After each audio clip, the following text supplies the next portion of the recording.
First question, कोशिका का संचालन केंद्र होता है लवक केंद्रिका प्रोटोप्लास्ट केंद्रक। दोस्तों, कोशिका का संचालन केंद्र किसको कहा जाता है? केंद्रक। संचालन केंद्र, कोशिका का संचालन केंद्र केंद्रक को कहा जाता है। नेक्स्ट क्वेश्चन, जीन विनिमय कौन सी अवस्था में होता है? सेकंड क्वेश्चन है, जीन विनिमय कौन सी अवस्था में होता है? लेप्टोटीन, डिप्लोटीन, जाइगोटीन, कोई नहीं। इसमें से सबसे पहला आंसर है लेप्टोटीन, वो नहीं। डिप्लोटीन, डिप्लोटीन कुछ नहीं, लेप्टोटीन आंसर क्लिक किया नहीं। डिप्लोटीन ऐसी अवस्था है जिसमें सबसे पहले जीन विनिमय होता है। थर्ड नंबर क्वेश्चन है, पादप कोशिका को सर्वप्रथम देखने वाले वैज्ञानिक का नाम है। पादप कोशिका को सबसे पहले किसने देखा था? Antonie van Leeuwenhoek, Robert Brown, Robert Hooke. Robert Hooke ऐसे वैज्ञानिक थे जिन्होंने सबसे पहले पादप कोशिका को देखा था। सबसे पहले पादप कोशिका को रॉबर्ट हुक ने देखा था और उन्होंने नाम दिया था पादप कोशिका। नेक्स्ट क्वेश्चन है, यीस्ट कोशिका को किस प्रकार का विभाजन होता है? यीस्ट कोशिका में किस प्रकार का विभाजन होता है? Amitosis, mitosis, meiosis, एंडोमाइटोसिस। यीस्ट कोशिका में किस प्रकार का विभाजन होता है? एमाइटोसिस। एमाइटोसिस प्रकार का कोशिका विभाजन यीस्ट कोशिका में देखने को मिलता है। आनुवंशिकी का गुणसूत्र सिद्धांत प्रतिपादित करने वाले वैज्ञानिक थे वाटसन व क्रिक, सटन व बावेरी। सटन व बावेरी बिल्कुल राइट आंसर, वेरी गुड। इसके साथ नेक्स्ट क्वेश्चन है 6 नंबर क्वेश्चन, न्यूनकारी विभाजन होता है समसूत्री विभाजन, द्वितीय अर्धसूत्री विभाजन, प्रथम अर्धसूत्री विभाजन, असूत्री विभाजन। न्यूनकारी विभाजन, न्यून मतलब छोटा होता है, छोटा मतलब फर्स्ट अर्धसूत्री, पहला अर्धसूत्री विभाजन। न्यूनकारी मतलब विभाजन, प्रथम अर्धसूत्री विभाजन को न्यूनकारी विभाजन कहा जाता है। नेक्स्ट क्वेश्चन है 7 नंबर क्वेश्चन, रॉबर्ट ब्राउन ने सर्वप्रथम देखा था। रॉबर्ट ब्राउन ने सबसे, या क्वेश्चन ऐसे पूछे, रॉबर्ट ब्राउन ने किसकी खोज की? केंद्रिका, गुणसूत्र, केंद्रक, लवक। क्वेश्चन सिर्फ चेंज, लैंग्वेज चेंज होती है, बाकी कुछ नहीं। रॉबर्ट ब्राउन को सबसे पहले किसने देखा या सर्वप्रथम खोज किसने की, क्वेश्चन ये पूछेगा। रॉबर्ट ब्राउन ने सबसे पहले किसको देखा था? जल्दी से कमेंट कीजिए दोस्तों। केंद्र को सबसे पहले रॉबर्ट ब्राउन ने केंद्र को देखा था। सबसे पहले रॉबर्ट ब्राउन ने केंद्र की खोज किसने की? रॉबर्ट ब्राउन ने। नेक्स्ट क्वेश्चन, वह रासायनिक पदार्थ जिसमें प्राथमिक कोशिका भित्ति का निर्माण होता है कहलाता है। वह रासायनिक पदार्थ जिसमें प्राथमिक कोशिका भित्ति का निर्माण होता है कहलाता है लिग्निन, सुबेरिन, सेल्यूलोज, पेक्टिन। जल्दी से कमेंट कीजिए साथियों। लिग्निन, सुबेरिन, सेल्यूलोज और पेक्टिन, इनमें से कौन सी रासायनिक पदार्थ है जो प्रथम कोशिका का निर्माण करता है? सेल्यूलोज ऐसा रासायनिक पदार्थ है जो प्रथम कोशिका भित्ति का निर्माण करता है। Next question 9 number question, pectin की बनी संलयन कोशिका को जोड़ने वाली परत को कहते हैं। पेक्टिन की बनी संलयन कोशिका कौन सी परत जोड़ती है? द्वितीय भित्ति, मध्य पटल भित्ति, प्राथमिक भित्ति, प्लाज्मोडियम, इसको प्लाज्मोडेमेस्ट बोल सकते हैं, प्लाज्मोडेमेस्ट। सबसे पहले पेक्टिन की बनी संलयन कोशिकाओं को जोड़ने वाली परत को कहा जाता है मध्य पटलिका। मध्य पटलिका, पटलिका मतलब पट्टी होती है, मध्य पटलिका। Next question 10 number question, mitochondria chondriosome कहते हैं। माइटोकॉन्ड्रिया कॉन्ड्रियोसोम कहते हैं और कोशिका का शक्ति क्रय भी कहा जाता है, बिल्कुल कॉन्ड्रियोसोम। नेक्स्ट क्वेश्चन 11 नंबर, केंद्रक झिल्ली व केंद्रिका का पुनः प्रकट होना व गुणसूत्र का लंबा पतला होना संबंधित है। एनाफेज से, मेटाफेज से, प्रोफेज से, टीलोफेज से। कौन सी अवस्था है? पतला, पुनः प्रकट होना, झिल्ली का केंद्र का पुनः प्रकट होना, गुणसूत्र का लंबा पतला होना, ये कौन सी अवस्था है? प्रोफेज, मेटाफेज, एनाफेज, टीलोफेज, 4 अवस्थाएं। उनमें चारों में से कौन सी अवस्था है? टीलोफेज अवस्था ऐसी है जिसमें केंद्रक व केंद्रिका का पुनः प्रकट होता है, और गुणसूत्र लंबा पतला होता है टीलोफेज अवस्था में, बाकी अवस्थाओं में नहीं होता, टीलोफेज अवस्था में होता है। नेक्स्ट क्वेश्चन, विनिमय क्या कहलाता है?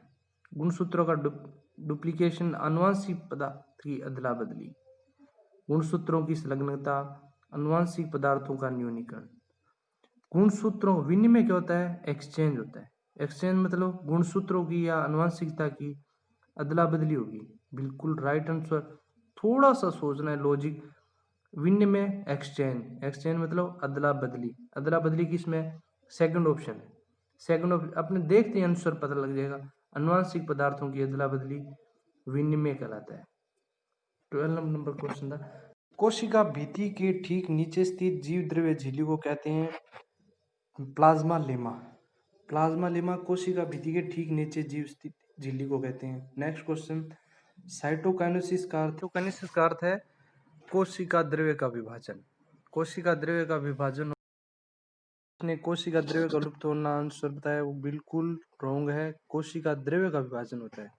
नेक्स्ट क्वेश्चन है 15 नंबर क्वेश्चन, पादप कोशिका के केंद्रक में स्थित रिक्तिका के चारों ओर स्थित जीव द्रव्य झिल्ली को क्या कहते हैं? रिक्तिका के चारों जो जीव द्रव्य झिल्ली होती है उसको क्या कहा जाता है? हाइमोप्लास्ट, एक्टोप्लास्ट, टोनोप्लास्ट, कोशिका झिल्ली। रिक्तिका के चारों ओर जो जीव द्रव्य झिल्ली है उसको क्या कहते हैं? टोनोप्लास्ट कहते हैं। उस झिल्ली का नाम क्या होता है? टोनोप्लास्ट झिल्ली होती है। वो बिल्कुल पतली सी होती है जो पादप कोशिका के चारों ओर स्थित होती है। नेक्स्ट क्वेश्चन है, एक न्यूक्लियोटाइड बना होता है नाइट्रोजन क्षारक मात्रा से, शर्करा फास्फेट व नाइट्रोजन क्षारक से, शर्करा व फास्फेट से, शर्करा व नाइट्रोजन क्षारक से। ये होता है शर्करा फास्फेट एवं नाइट्रोजन क्षारक, ATP।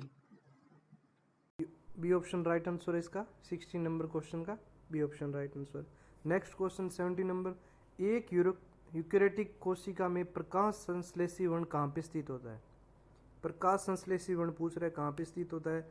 वो पूछ रहा है झिल्ली में स्थित होता है, ग्रेना क्षेत्र होता है प्रकाश संश्लेषी यानी लाइट वाला। जहाँ पे लाइट होती है वहाँ पे यूकेरियोटिक कोशिका में प्रकाश संश्लेषी वर्ण स्थित होता है, जो होता है ग्रेना क्षेत्र में। सेकंड पूछ रहा है, जब अपने क्वेश्चन में पूछ रहा है डार्क हो तब कहाँ पे स्थित होता है? तब हमें स्ट्रोमा में स्थित होता है। बी ऑप्शन राइट होगा तब बी ऑप्शन। दोनों क्वेश्चन बहुत इंपॉर्टेंट क्वेश्चन है, बहुत ज़्यादा। यूकेरियोटिक कोशिका में प्रकाश संश्लेषी वर्ण कहाँ पे स्थित होता है? जब लाइट हो तो ग्रेना क्षेत्र में, जब डार्क हो तो स्ट्रोमा क्षेत्र में पाया जाता है। नेक्स्ट क्वेश्चन 18 नंबर क्वेश्चन, कोशिका चक्र का महत्वपूर्ण भाग जो सूक्ष्मदर्शी में दिखाई नहीं देता। कोशिका चक्र का ऐसा भाग जो सूक्ष्मदर्शी में नहीं दिखाई देता, वो कौन सी अवस्था में होता है? Metaphase, interphase, anaphase, prophase. कौन सी अवस्था में होता है? जल्दी से कमेंट कीजिए दोस्तों। बहुत से स्टूडेंट मेटाफेज कर रहे हैं, कुछ स्टूडेंट एनाफेज कर रहे हैं। मेटाफेज नहीं होगा यहाँ पर। ऑप्शन सेकंड, इंटरफेज ऐसी अवस्था है जहां पर सूक्ष्मदर्शी में दिखाई नहीं देता। कोशिका चक्र का महत्वपूर्ण भाग सूक्ष्मदर्शी में नहीं दिखाई देता इंटरफेज अवस्था में। नेक्स्ट क्वेश्चन 19 नंबर क्वेश्चन, बहुत इंपॉर्टेंट क्वेश्चन है, पाचक एंजाइम किस कोशिका अंग में उपस्थित होते हैं?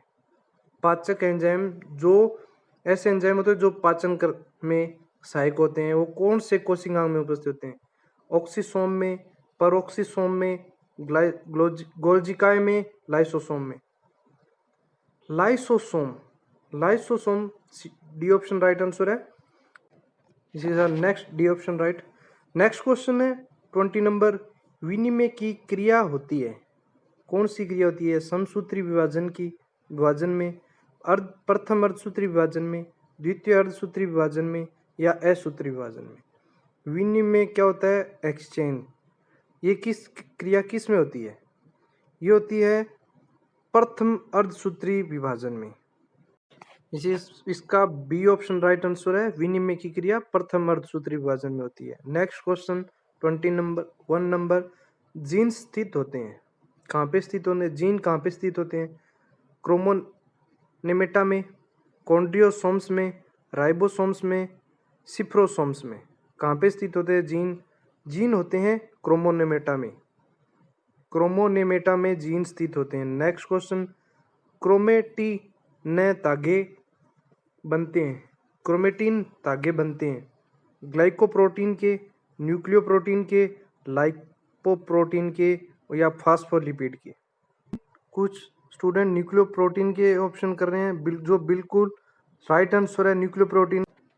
नेक्स्ट क्वेश्चन है, सेंट्रोमियर का विभाजन होता है मियोटिक प्रोफेज में, मायोटिक प्रोफेज में, माइटोटिक एनाफेज में, माइटोटिक एनाफेज फर्स्ट में। सेंट्रोमियर का विभाजन किस में होता है? मियोटिक प्रोफेज में, मायोटिक प्रोफेज में या मायोटिक पीस में? किस में होता है? जल्दी से कमेंट कीजिए। ये मायोटिक एनाफेज में होता है। नेक्स्ट क्वेश्चन, सजीवों में कोशिका कला किसकी बनी होती है? लिपिड की द्विअनावर्तिक परत, लाइकोप्रोटीन की त्रिझिल्ली में, प्रोटीन की द्विस्तरीय परत में या लाइपोप्रोटीन की एकल झिल्ली में? किस में बनी होती है? सजीवों की कोशिका कला किसकी बनी होती है? सजीवों की कोशिका कला लाइपोप्रोटीन की एकल झिल्ली से बनी होती है। लाइपोप्रोटीन की एकल झिल्ली से बनी होती है। नेक्स्ट क्वेश्चन 25 नंबर, काई जमी हुई दिखाई देती है। जमेता लिख दिया, गलत हो गया। ये डिप्लोटीन में दिखाई देती है। काई जमी हुई कहाँ पे दिखाई देती? डिप्लोटीन में। नेक्स्ट क्वेश्चन हमारा 26 नंबर, क्लोरोप्लास्ट का रंगहीन भाग कहलाता है। क्लोरोप्लास्ट का रंगहीन भाग को क्या कहते हैं? स्ट्रोमा कहते हैं। रंगहीन भाग को कहते हैं स्ट्रोमा, और जिसमें रंग हो उसको कहते हैं ग्रेना।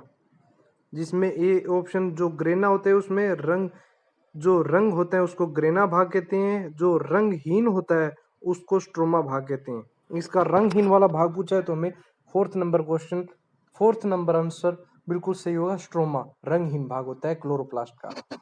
इसी का नेक्स्ट क्वेश्चन है हमारा 27 नंबर, माइटोकॉन्ड्रिया शब्द प्रतिपादन करने वाले थे Benda, Jensen, Landerberg, Hillier. Mitochondria सबसे पहले शब्द किसने दिया है? ये शब्द सबसे पहले बेंडा ने दिया था। नेक्स्ट क्वेश्चन है 28 नंबर, केंद्रिक व केंद्रक झिल्ली का लुप्त होना तथा गुणसूत्रों का संघनन होना, प्रकट होना कहलाता है। प्रोफेज में, इंटरफेज में, टीलोफेज में या मेटाफेज में? प्रोफेज अवस्था में केंद्रक व केंद्रक झिल्ली का लुप्त होना, गुणसूत्रों का संघनन होना, प्रकट होना कहलाता है।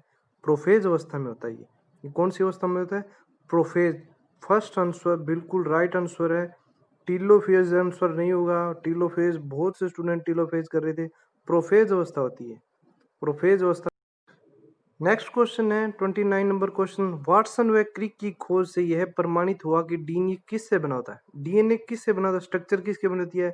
एक आनुवांशिक पदार्थ, एक द्विकुंडलित संरचना है, डीऑक्सी राइबोज शर्करा युक्त है या एमआरएनए पाया जाता है? वाटसन व क्रिक ने खोज की थी डीएनए की, जो किससे बना होता है? स्ट्रक्चर पूछ रहा है किससे बना। यह एक द्विकुंडलित संरचना होती है। वाटसन क्रिक ने सबसे पहला कि यह एक द्विकुंडलित संरचना है प्रमाणित किया। कि नेक्स्ट क्वेश्चन 30 नंबर क्वेश्चन, एक विभोज्य तक में 256 कोशिकाओं के निर्माण हेतु कितने विभाजन की आवश्यकता होती है? 256 कोशिकाओं के निर्माण में कितने विभाजन की आवश्यकता होती है? 9, 16, 8 और 15। कितनी 256 कोशिकाओं के निर्माण में कितनी विभाजन की आवश्यकता होती है? ये क्वेश्चन बिल्कुल नया क्वेश्चन है। 256 कोशिकाओं के निर्माण में कितनी विभाजन की आवश्यकता होती है? 8 विभाजन की आवश्यकता होती है। एक विभोज्य तक में 256 कोशिकाओं के निर्माण के लिए कितनी विभाजन की? 8।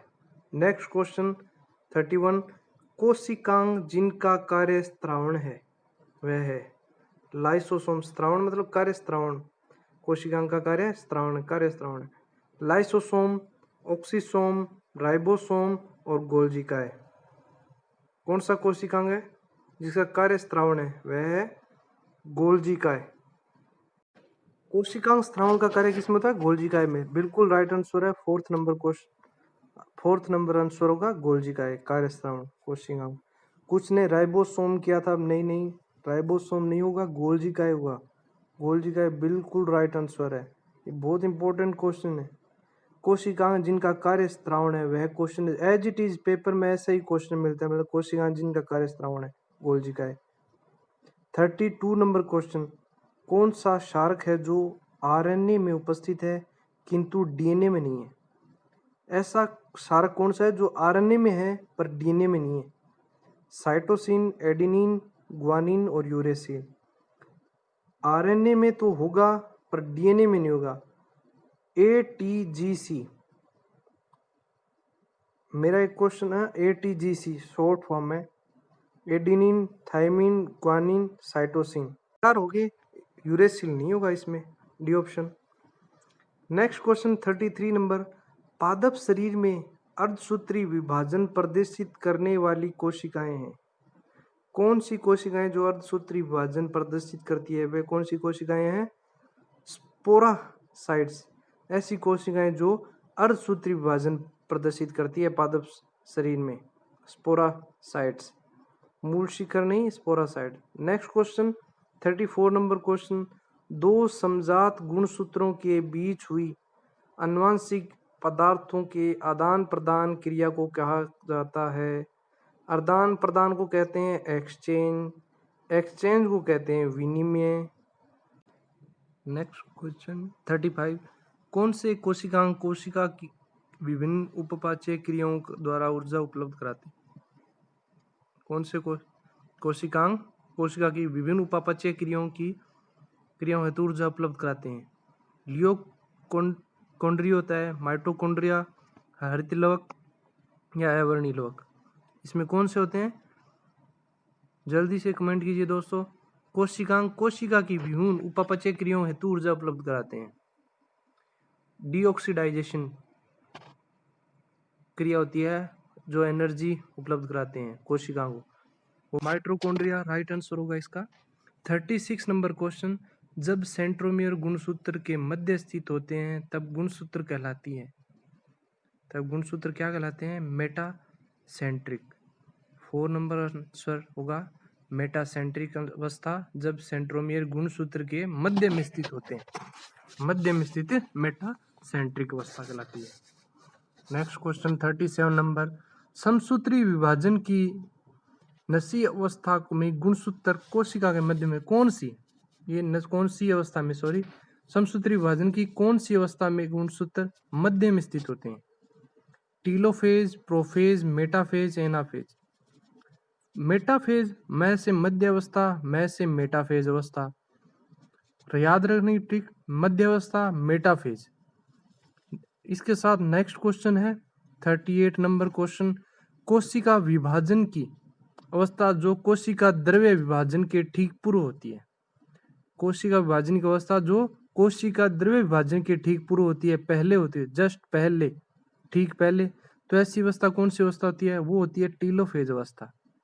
टीलोफेज अवस्था में 38 का राइट आंसर होगा टीलोफेज अवस्था। 39 नंबर क्वेश्चन है, कोशिका चक्र की सिंथेसिस अवस्था कौन सी होती है?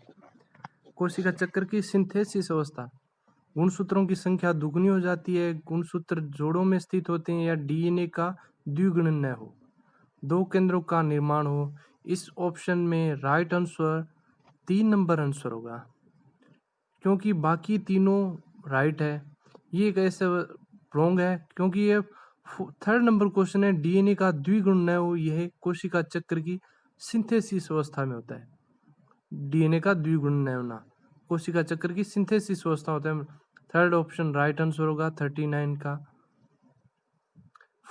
40 नंबर क्वेश्चन, सिनेप्सिस की क्रिया होती है जाइगोटिन, डिप्लोटिन, कोइटिन, लेप्टोटिन। इसका कमेंट करके आंसर बताइए दोस्तों, इसका आंसर क्या है। और नेक्स्ट वीडियो इसी से आगे सेल से रिलेटेड और आती रहेगी। ज़्यादा से ज़्यादा हमारे चैनल को शेयर कीजिए, सब्सक्राइब कीजिए। धन्यवाद।